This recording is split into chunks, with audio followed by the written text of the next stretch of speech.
Algunas escenas de este programa se grabaron nuevamente.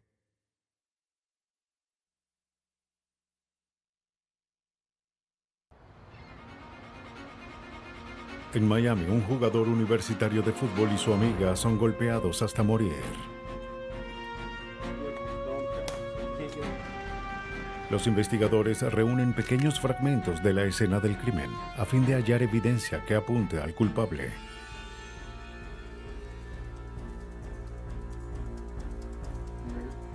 Un hombre es hallado muerto por un disparo en su habitación.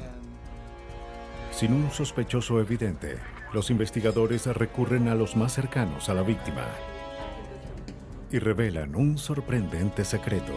Cuando los celos y el deseo motivan a un asesino, su desesperación es evidente tanto en sus crímenes como en sus esfuerzos por no ser descubierto. Pero la ciencia forense puede descubrir los errores más pequeños y resolver crímenes pasionales.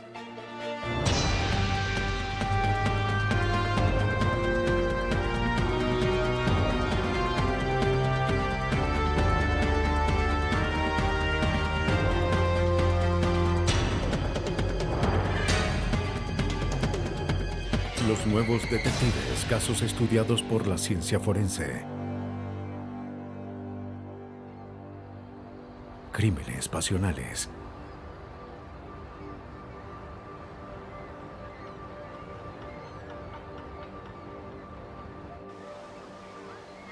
Miami Beach, una ciudad seductora con días y noches cálidos que forman el escenario perfecto para el romance. Pero cuando la pasión no es correspondida, los celos pueden llevar al crimen.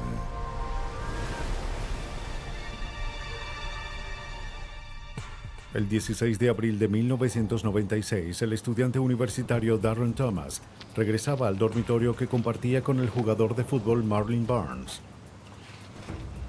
Thomas observó que las llantas de su auto no tenían aire. Le había prestado el auto a su compañero. Enfadado, fue a hablar con él.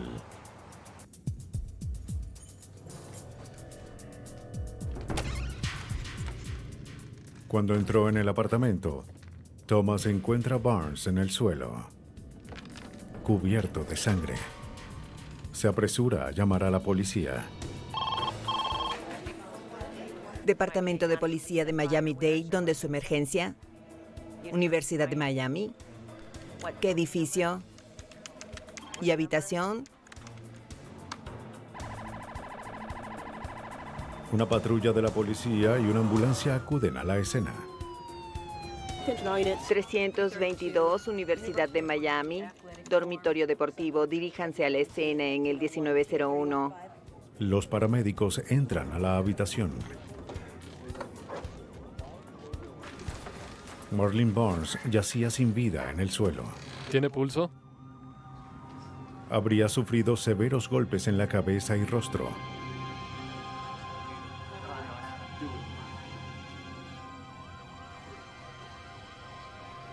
Es declarado muerto en la escena. En la habitación, el oficial encuentra otra víctima. Está limpio. Hay una mujer aquí, detective. Una mujer joven también golpeada brutalmente.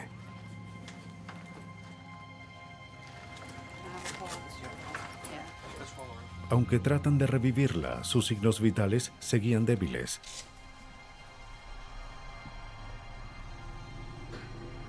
Los paramédicos debían llevarla de inmediato a un hospital. Los fragmentos de hueso, ¿sí? Los forenses llegan a la escena y registran minuciosamente el apartamento buscando pistas. Pero ¿cómo sabe que...? La habitación parecía en orden, señal de que el robo no fue motivo del ataque. ¿Y alguien vive allí con él?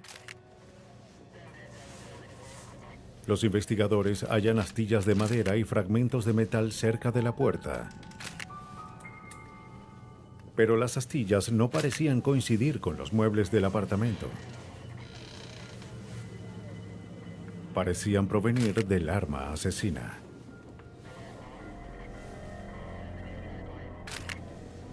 También hallan fragmentos de dientes y huesos. evidencia de la brutalidad de los ataques. Los investigadores interrogan a Darren Thomas, quien identifica a la víctima como Tinwanika Lumpkins, de 22 años. Por desgracia, tampoco sobrevive.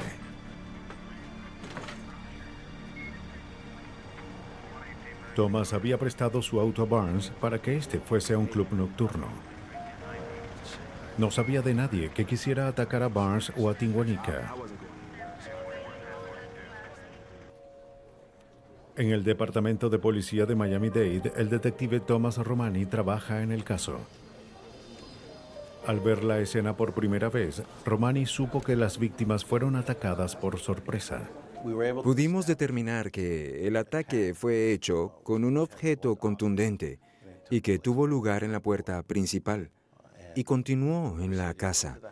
La mayor cantidad de lesiones ocasionadas a Barnes ocurrieron cuando estaba en el suelo.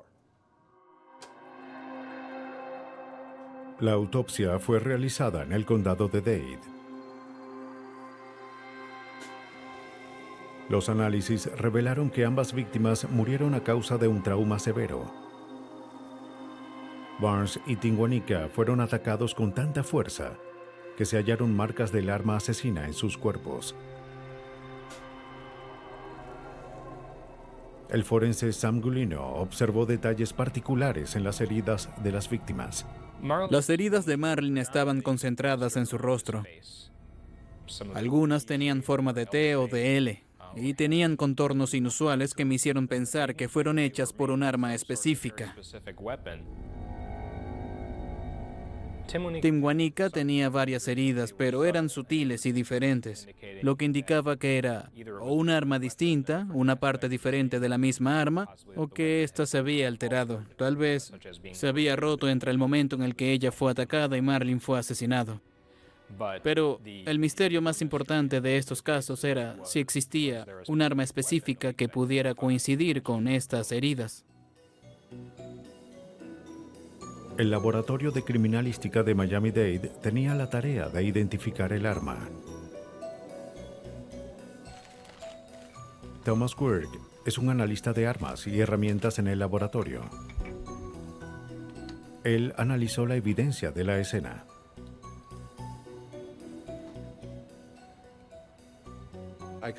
Al observar la madera, pude notar que parecía el guardamanos de un arma.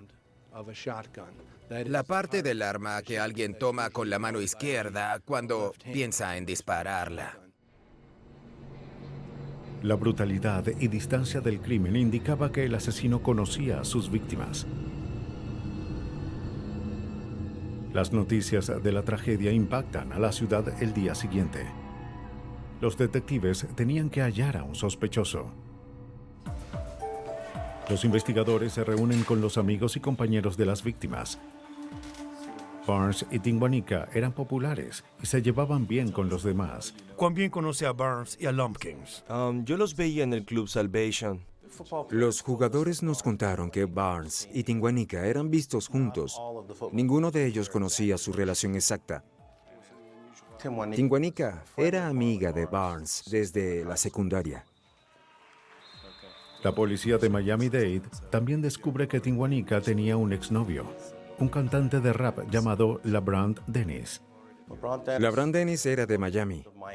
Había hecho varios videos de rap. De hecho, así fue como Tinwanika y él se conocieron. La policía quería interrogar al exnovio de Tinwanika, LeBron Dennis. No esperarían mucho para hacerlo. Un día después del asesinato, Dennis fue con un amigo a la estación de policía. Y su novio, quiero que investigues eso. Ve que puedes averiguar. De acuerdo. LeBron, el exnovio de la chica asesinada, está afuera. Oh, bien, muy bien.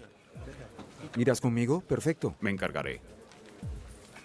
El detective Romani sentía curiosidad por lo que podría descubrir. Detective Romani, soy el...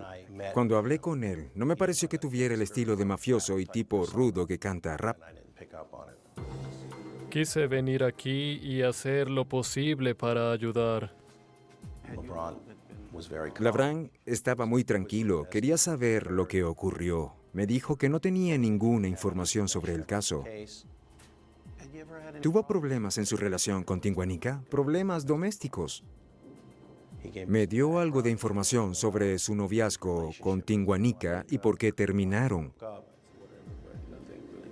De hecho, me dijo que no conoció a Marlene Barnes en persona. ¿Usted y Tinguanica? Dennis y Tinguanica salieron por 5 años. Hasta hace una semana nos mudamos de... Rompieron varias veces durante su relación de 5 años. Pero de acuerdo con Dennis, las cosas mejoraban entre ellos. ¿De la casa de su primo? Sí. Estaban en un proceso de reconciliación. Trabajaban en el mismo lugar, vi fotos de ellos y cosas así. Dijo que durmió en la casa de su hermana la noche de los asesinatos. Los investigadores le preguntaron si podían fotografiarlo.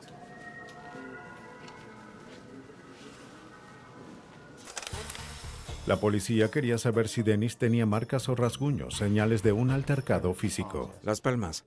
Sí, gracias. ¿Puede quitarse la camisa, por favor?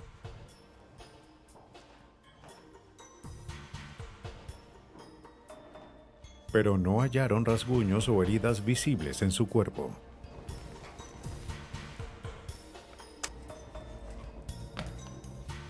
Dennis aceptó que tomaran sus huellas dactilares. Actuaba como un hombre sin nada que esconder. Aunque no tenía pruebas, el detective Romani tenía sus sospechas. Cuando me dijeron que LeBron Dennis vino a la estación a hablar conmigo, no me sorprendí, pero tuve mis sospechas. Quizás quería fingir que deseaba cooperar. Intentaba convencernos de que quería ayudar. Los investigadores se dirigen al hogar de Dennis. Departamento de Policía de Miami. Siguió prestando ayuda. ¿Puedo revisar su casa?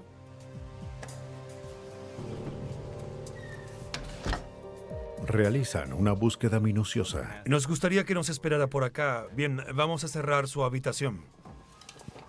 Buscaban cualquier cosa que pudieran vincular al crimen.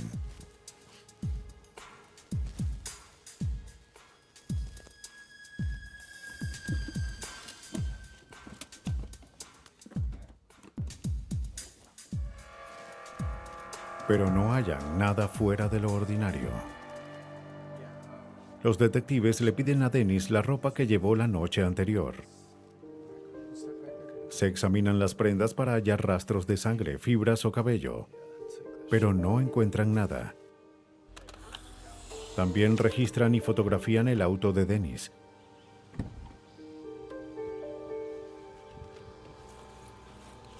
Pero no observan nada sospechoso. A pesar de la falta de evidencia, la policía no lo descarta como sospechoso. Los detectives debían expandir su búsqueda para resolver el doble asesinato. Necesitaban pruebas sólidas para llevar al culpable ante la justicia.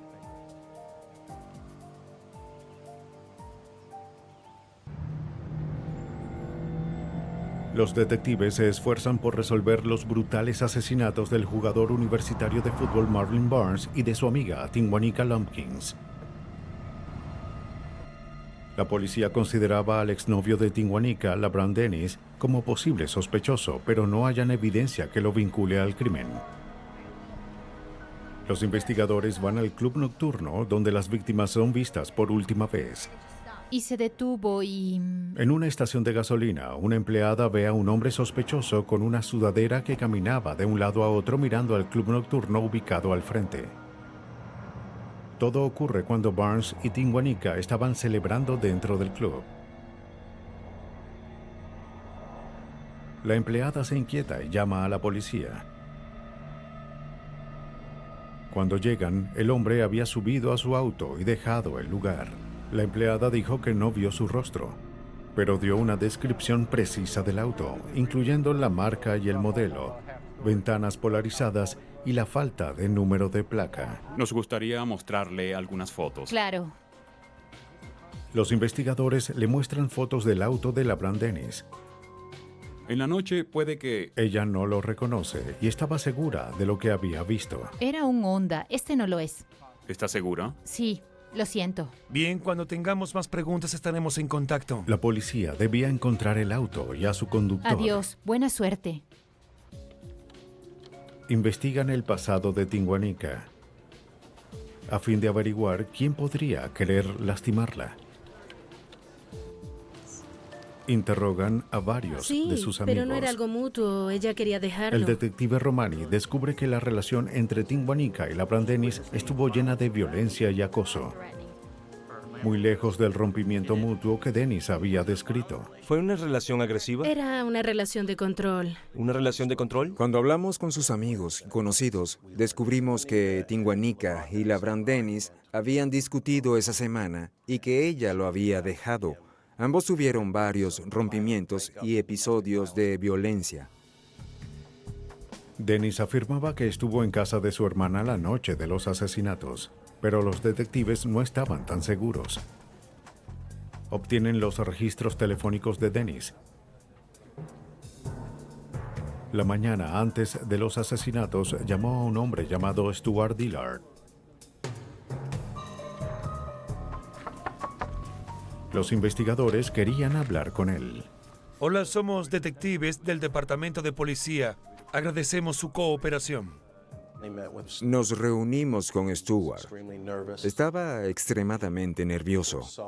Había visto las noticias del homicidio y recordó haberle prestado un arma a LaBrant Dennis. Y temía que esa arma hubiese sido utilizada en ese crimen. Stuart Dillard declara que el 14 de abril, un día después de los asesinatos, Dennis lo llamó y le dijo dónde podía buscar su arma y su bolsa.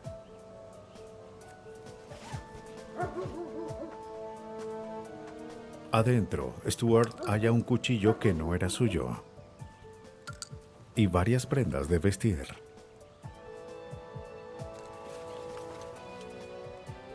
Al observar el arma, Stuart notó que le faltaba el guardamanos. Entró en pánico por lo que había sucedido.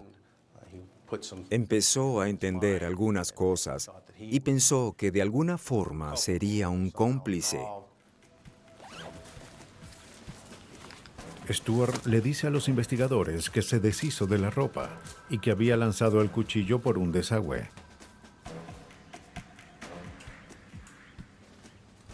Lo único que tenía era el bolso. Iremos y lo revisaremos. Los investigadores incautan el bolso, esperando hallar pistas para atrapar a Dennis. ¿Y qué hay de...? Cuando comenzamos a hablar con Stuart, no nos convencía mucho lo que estaba diciendo, ya que admitió que había prestado una posible arma asesina a LaBrant Dennis. Así que verificamos todo lo que declaró y creímos que nos decía la verdad, que había prestado su arma a Dennis sin malas intenciones. Sí, es un cuchillo. La policía de Miami-Dade revisa el desagüe y encuentra el cuchillo y el arma exactamente donde Stuart indicó que estaría. ¿Ves algo más allá abajo? Solo agua. Sacan el arma y el cuchillo. Esto es lo que buscábamos. Volveré allá abajo y veré si hay algo más. Se guardan las armas para analizarlas. Con esta nueva evidencia, la investigación contra LaBrant Dennis se intensifica. La policía interroga a sus conocidos. Jamie Meyer era una exnovia. Hola. Hola, ¿cómo ¿Bien, estás? y usted? ¿Este es su auto? Sí. Ella admite que solía prestar su auto a Dennis. ¿Le importa si tomo algunas fotos? La policía observa que el auto se parecía al vehículo sospechoso visto la noche de los asesinatos.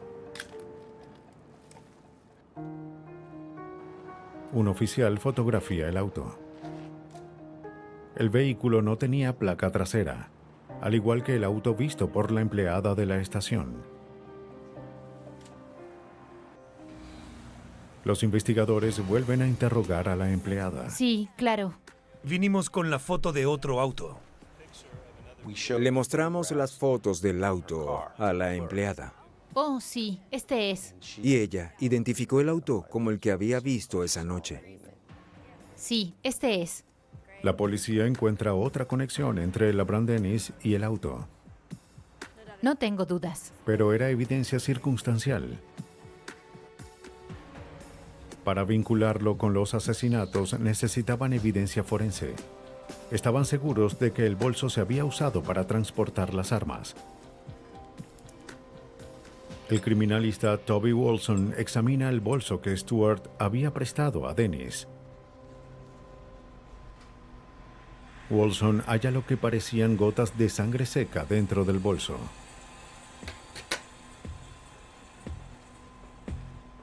Me pidieron que hiciera un análisis de ADN de las muestras tomadas del bolso. Así que las analizamos y las comparamos con las muestras de la víctima y el sospechoso. Wilson halla una coincidencia entre la sangre del bolso y la sangre de una de las víctimas.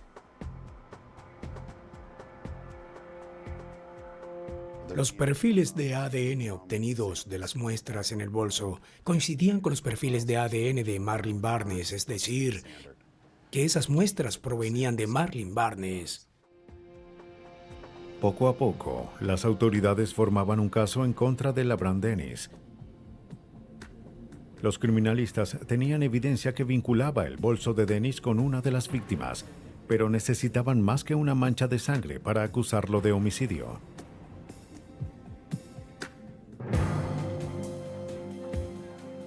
Los asesinatos del estudiante universitario Marlene Barnes y de su amiga Tinwanika Lumpkins están a punto de resolverse. Se habían descubierto varias pruebas, como un cuchillo y un arma, pero hasta ahora nada vinculaba el cruel doble homicidio con LaBrant Dennis. Thomas Quirk, criminalista de Miami-Dade, examina los neumáticos del auto que Barnes condujo la noche en la que fue asesinado. Observé que la llanta tenía una extraña marca en forma de V. Cuando recibí el cuchillo y lo examiné, me di cuenta de que la punta estaba doblada y de que no tenía filo.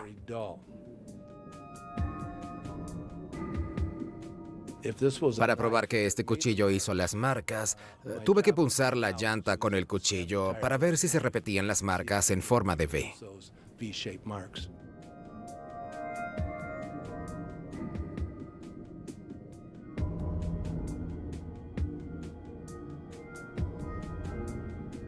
Quirk compara los cortes con las marcas hechas la noche del crimen. Descubre que dos marcas eran completamente iguales y concluye que el cuchillo de Dennis fue usado para cortar los neumáticos del auto. Quirk también examina el arma encontrada en el desagüe. Compara las astillas de madera halladas en la escena con el guardamanos del arma. Es igual que armar un avión o armar un auto de juguete. Hay que tomar las piezas, observarlas, notar los patrones de fractura, las marcas del fabricante y simplemente unirlas y formar una figura. Una vez que lo hicimos, notamos que coincidía perfectamente con la forma del arma. Lo más probable es que esta arma fuera usada para golpear a las dos víctimas hasta morir. Además de las astillas, también se hallaron fragmentos de metal en la escena. El criminalista George Borgi los analiza.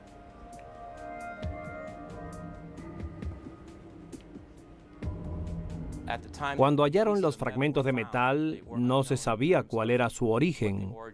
Al recuperar el arma y reunir todas sus partes, en mi opinión, era obvio que se trataba de un gatillo roto y que los fragmentos de metal encontrados parecían provenir del seguro del gatillo.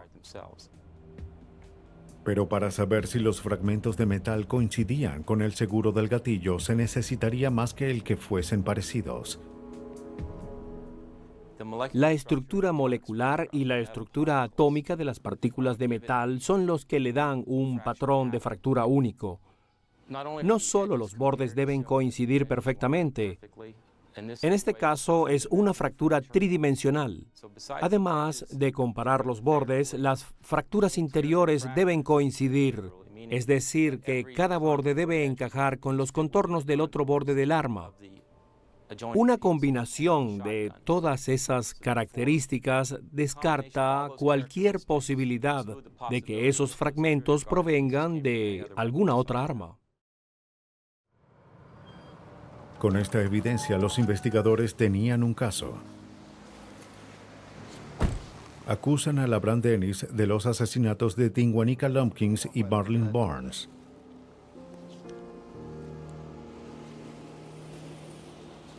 Pero la policía necesitaba evidencia física para probar su culpabilidad. De nuevo, acuden al forense Sam Gulino. Gulino había observado heridas con forma de L y T en las víctimas.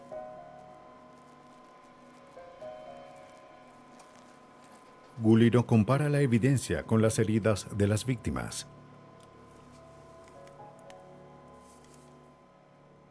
Pudimos comparar diferentes partes del arma con las heridas y hallamos sin lugar a dudas que el arma coincidía con las heridas en los cuerpos de ambas víctimas.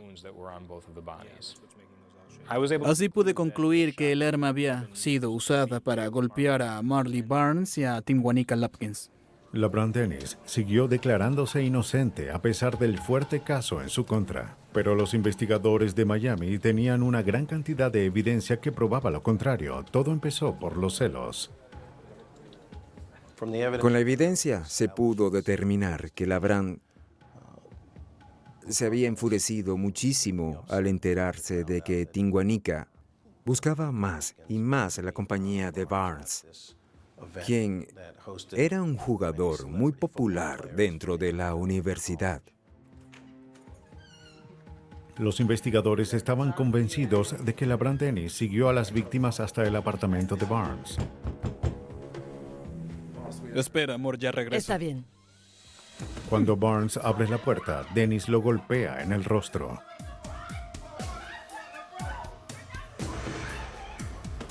Después de atacar a Barnes, fue tras Tinguanica.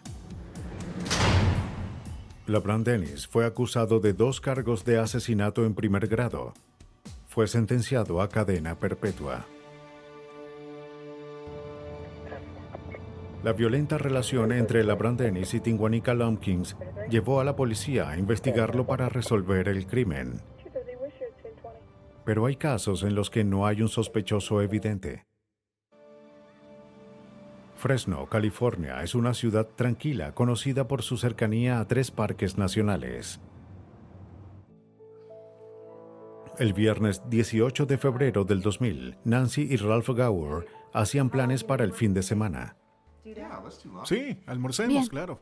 Nancy conduciría hasta su casa vacacional esa tarde. Estarás muy ocupado. ¿Qué te parece si...? Ralph, quien era vendedor de autos, debía estar en el negocio la mañana siguiente, pero planeaba reunirse con ella el Gracias. sábado en la tarde. Los Gower habían estado casados por 12 años. Me adelantaré entonces. Bien. No puedo esperar. Gracias. Tranquila. Esa noche, Nancy condujo sola hasta su casa vacacional. La mañana siguiente, Ralph no fue al trabajo. Preocupada, su empleada va hasta su casa. Pero cuando se asoma por la ventana, lo ve recostado en el suelo. Asustada, trata de llamarlo, pero Ralph no se movía. Policía y bomberos, ¿dónde es su Hola, es emergencia? el 911, Llama ¿no? al 911. No, la puerta está cerrada, no puedo entrar. Alguien debe ayudarlo, pero hay que entrar en la casa. ¿Pueden darse prisa? Los detectives Darryl Green y Al Murieta de Fresno acuden. Un equipo de emergencia había entrado en la residencia y declarado muerta a la víctima en la escena. Ve por ese lado, yo iré por este. Aquí está. En el lado derecho del torso había 2 heridas de bala, pero no había casquillos en la escena. Tiene 2 agujeros en la Es camisa. cierto. El área alrededor del cuerpo parecía inusualmente en orden, pero los detectives observan una pequeña cantidad de sangre bajo el sillón que el asesino pudo pasar por alto.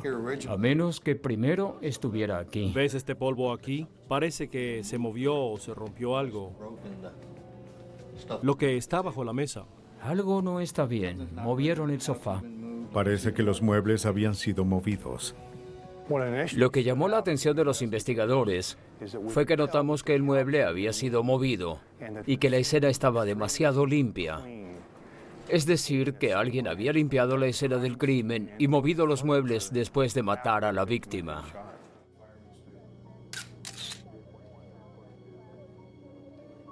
Los investigadores toman fotografías y realizan una meticulosa búsqueda de huellas en las superficies. La presencia de objetos rotos en la mesa indicaba que hubo un forcejeo. Todo está aquí. En la entrada encuentran un bolso de gimnasio. Necesitaré que vayas primero. Dentro de la bolsa había un revólver cargado. Hay que ver si tiene números de serie y hojas de propiedades a fin de... De acuerdo. Los detectives buscan señales de entrada forzada en la casa, pero no encuentran nada. Oye, Darryl, ven aquí. La puerta automática del garaje había sido desactivada. ¿Ves? Está desconectada por aquí. La puerta solo se podía abrir manualmente. La movieron. Probablemente. ¿Encontraste algo? No, acabo de revisar el primer cajón. No sé qué hay en la bolsa, no la he revisado. Es algo pesada.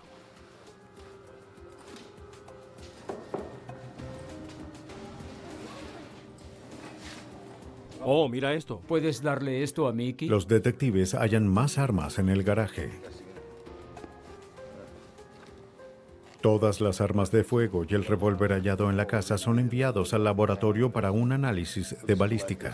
Recoger esto por ahora. El detective Murieta debía encontrar a la esposa de la víctima.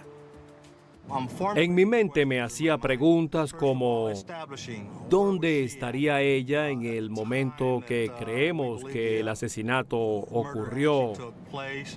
¿Qué coartada tendría? Y lo que más necesitaba aclarar era ¿quién más tenía llaves de la casa? Mientras que la policía de Fresno continuaba con la investigación, el cuerpo de Gower es enviado al forense. Bien. El patólogo realiza varios hallazgos interesantes. Parecía que la muerte fue causada por 2 heridas de bala en el torso. Pero el patólogo Vinu Gopal observa algo más. En la autopsia hallé evidencias de trauma, heridas de bala en el torso y lesiones en las muñecas. Estas parecían ser heridas causadas por esposas. Parecía que Ralph Gower había sido esposado antes de ser asesinado. La víctima yacía de espaldas y tenía marcas de esposas. Lo que pude pensar ¿se trató de algún tipo de ejecución? La policía encuentra a Nancy Gower y le informa sobre la muerte de su esposo. Es el detective Al Murieta. Se mostró consternada por la noticia y cooperó con los investigadores. Solo un par de cosas, como el tiempo. ¿Puede decirme dónde estuvo el viernes en la noche? La última vez que vio a su esposo fue la noche anterior, justo antes de salir hacia su casa vacacional. Luego él regresó al trabajo y yo fui a la casa. Ella esperaba que Ralph se uniera con ella después del trabajo, pero nunca llegó. Oh, no lo sé. Supongo que fue cerca de... El detective Green averigua sobre la relación entre Nancy y Ralph. ¿Recuerda a qué hora? Parecía la típica pareja estadounidense. De acuerdo con los compañeros de Nancy y Ralph, eran personas agradables y parecían estar completamente enamorados. Muy bien, Nancy. Nos pondremos en contacto y le informaremos si averiguamos algo más. Oh, de acuerdo. Todavía estamos comenzando con esta investigación, ¿sí? Gracias. Muchas gracias.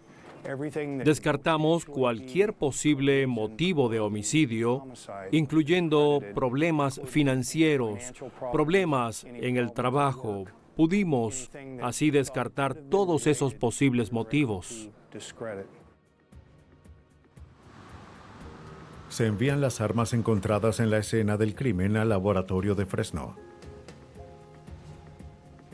El criminalista Iqbal Sikun analizó las balas disparadas del arma y las comparó con las halladas en el cuerpo.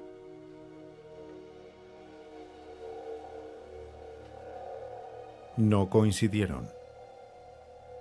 Pero las características de las balas le dieron a Sikun la pista para atrapar al asesino. Las balas usadas eran de un arma calibre 40. ¿Viste esto? Pero los días pasan y los investigadores aún debían encontrar un motivo y un sospechoso. ¿Recuerdas las marcas en las manos? Sí. Vamos a analizarlas para ver si obtenemos huellas. Parece que solo tenían una opción. Debemos hallar a todos los que pudiesen estar involucrados. Sentimos que nuestra única opción era investigar más sobre la vida personal de la pareja y someter a Nancy a una prueba de polígrafo para verificar sus declaraciones. Nancy Gower había cooperado durante toda la investigación del asesinato de su esposo. No hallamos un motivo para la muerte de su esposo y debemos eliminarla como sospechosa. Así podemos continuar. Pero los investigadores creían que ella tenía algo que esconder.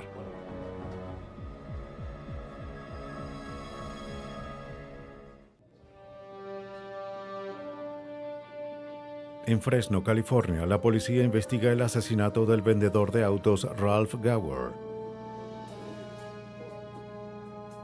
Como no hallaban pistas, le pidieron a su esposa que tomara una prueba de polígrafo.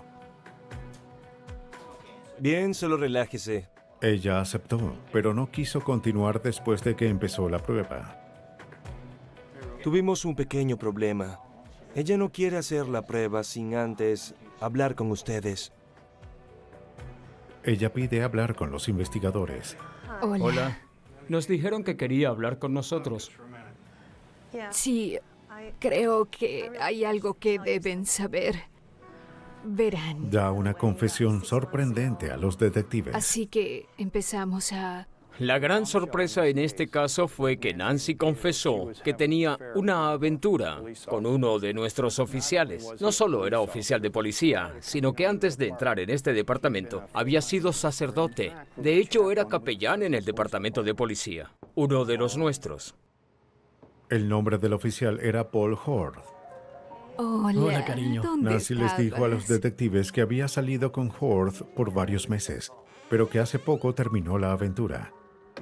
Horth no aceptó el rompimiento y continuaba llamándola. De policía y también es un ministro bautista, así que no quería que nadie lo supiera. Los investigadores se enfrentaban a la posibilidad de que el asesino fuese Cuando uno de los Ralph suyos. estaba en el trabajo solíamos vernos. Luego de su confesión, Nancy tomó la prueba y la pasó.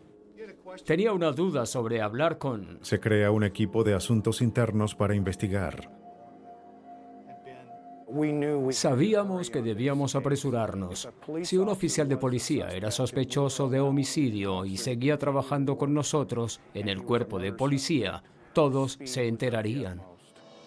Gracias. La policía observa el registro de horas del personal de la noche del homicidio de Ralph. ¿Hay algo que indique que debió trabajar esa noche? No, a menos que fuese su día libre. Bien, se indica aquí. De acuerdo con el registro, el oficial Horth y su compañero estaban de servicio en el día del asesinato. Más tarde le informaremos. Gracias. Bien. Cuando los investigadores hablan con el compañero de Horth, dijo que no había trabajado esa noche y que no firmó la hoja de entrada. Hablar con usted. ¿Trabaja con Paul Sí, Horth? así es. Bien, ¿acaso estuvieron...? Parecía que el oficial Horth trató de cubrirse. La policía procede a interrogarlo. Hola, Paul. Hola. Sargento Green, de homicidios. ¿Qué tal? Él es el detective Murieta. Queremos hablarle sobre la muerte de Ralph Gower, ocurrida hace una semana. De hecho, esperaba que me llamaran. ¿En serio? Sí, miren, yo no hice nada. Horth admite la aventura, pero niega haber cometido el crimen. Sé que rompí algunas reglas, pero no asesiné a nadie. Sí, eso fue lo que pensamos. Nos preguntábamos si podíamos hacerle unas preguntas. ¿Trabajó el 18 de febrero? Sí. ¿Y dónde estaba? Sí, estaba patrullando la universidad. Dijo que había estado patrullando ese día. Y disolvió una pelea. ¿Y su compañero? Le preguntaron por su compañero. Era el oficial Andre Benson. ¿Él estaba de servicio? No, firmé por él, pero no estaba allí. Ah, ¿no se presentó? Firmé por él, pero no se presentó. Bien. ¿Podemos ver su casillero? Cuando le preguntaron si podían registrar su casillero y su vivienda, aceptó. ¿Puedo ver su arma? Está bien, de acuerdo. Perfecto, bien. Salgamos de aquí para poder... Bien, ¿puede colocarse aquí? Bien. Se llevaron su equipo de policía, así como su uniforme.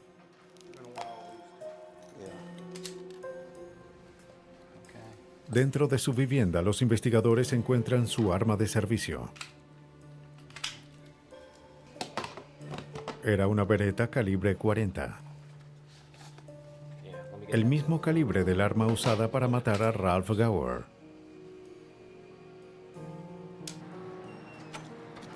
Los criminalistas Iqbal Second y Gary Corner analizan el arma.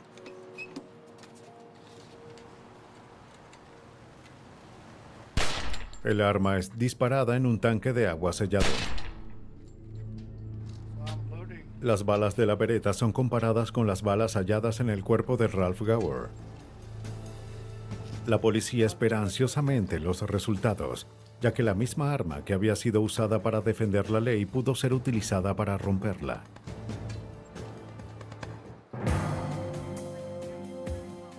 La policía de Fresno investiga al oficial Paul Horth. Creían que había asesinado al esposo de su examante Nancy Gower. El criminalista Iqbal Second compara las balas disparadas del arma del oficial Horth con las que causaron la muerte de Ralph Gower.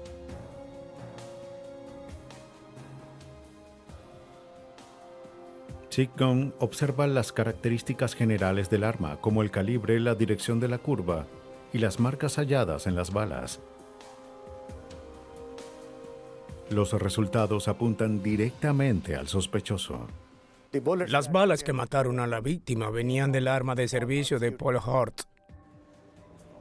¿Paul? Paul Horth es arrestado por el asesinato de Ralph Gower. Voltéese y ponga las manos en la espalda, por favor. Cuando le muestran la evidencia, cambia su historia de inmediato. Paul, tienes derecho a permanecer callado. Cualquier cosa que digas... Hora de dormir. El oficial Horth ahora afirma que fue al hogar de los Gower para disculparse por su aventura con la esposa de Ralph. Tuve una aventura con su esposa. ¿Con mi esposa? Sí. ¿Pero qué diablos le sucede? Cuando Horth le contó sobre la aventura, Gower se enfureció y atacó al oficial. Se supone que eres policía. ¡Que eres un imbécil! Dijo que durante la lucha Ralph tomó su garrote. Tranquilo. No, tranquilo. Afirma que actuó como policía y sacó su arma. Después de disparar 2 veces, Ralph entró en pánico y procedió a limpiar el lugar.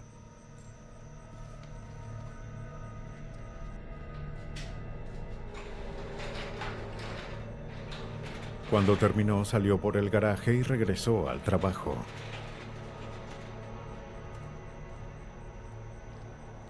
Las heridas de entrada... Los investigadores no creían la declaración de Horth de haber atacado a Gower en defensa propia. Más amplia que la salida. Sí. Para confirmar la historia del oficial, observan de nuevo los informes de la escena. Agujeros del tamaño de una moneda de 50 centavos. O de 10. 10 centavos. Creían que el ángulo de las heridas en el torso de Gower era evidencia de que había sido disparado a una distancia de más de medio metro mientras yacía indefenso en el suelo. Los investigadores regresan a la casa de Gower. 1,90 m. Iría hacia arriba. Probablemente ya estaba en el suelo. Claro, cierto.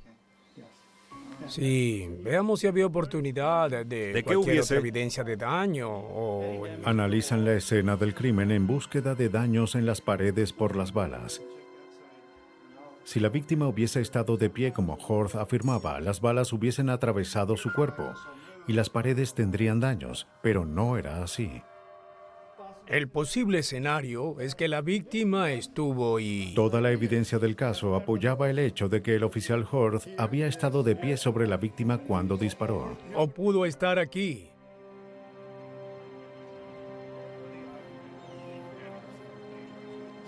A pesar de la aplastante evidencia, los fiscales saben que los jurados suelen dudar en declarar culpable a un oficial de la ley. Las autoridades recurren al FBI. La policía recibe la ayuda del criminalista Mark Safarik. Como agente especial de la Unidad de Ciencias Conductuales del FBI, Safarik analiza las fotos de la escena del crimen y otras evidencias de casos individuales. Por medio de la evidencia desarrolla un perfil sobre lo ocurrido entre la víctima y el perpetrador. Sus conclusiones contradecían la afirmación de Paul Horth sobre haber actuado en defensa propia. Creo que la evidencia conductual y forense indica que Gower no representaba ninguna amenaza para Horth.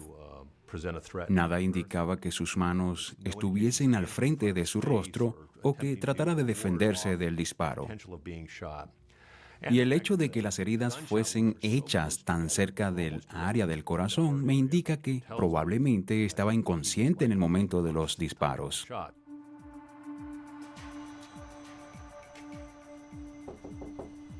Con base en la evidencia, la policía cree que Paul Horth fue a la casa de Ralph Gower con la única intención de matarlo. Nancy Gower había terminado su aventura y él tenía que deshacerse de su rival. Sí, claro. Los investigadores creen que Horth golpeó a Gower con su garrote. Luego lo esposó a una mesa. Tengo una aventura con su esposa. ¿Qué? Y le disparó 2 veces en el torso.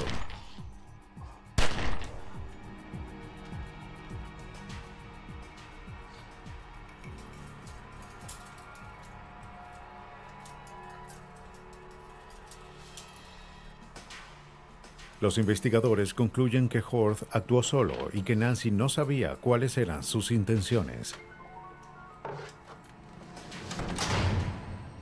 Paul Horth fue acusado del homicidio de Ralph Gower y fue condenado a 20 años de prisión. Los asesinos cometen crímenes por muchas razones, pero cuando las emociones negativas los impulsan, dejan sin querer una serie de pistas. La ciencia forense se vale de estos indicios para obtener evidencias sólidas y resolver crímenes pasionales.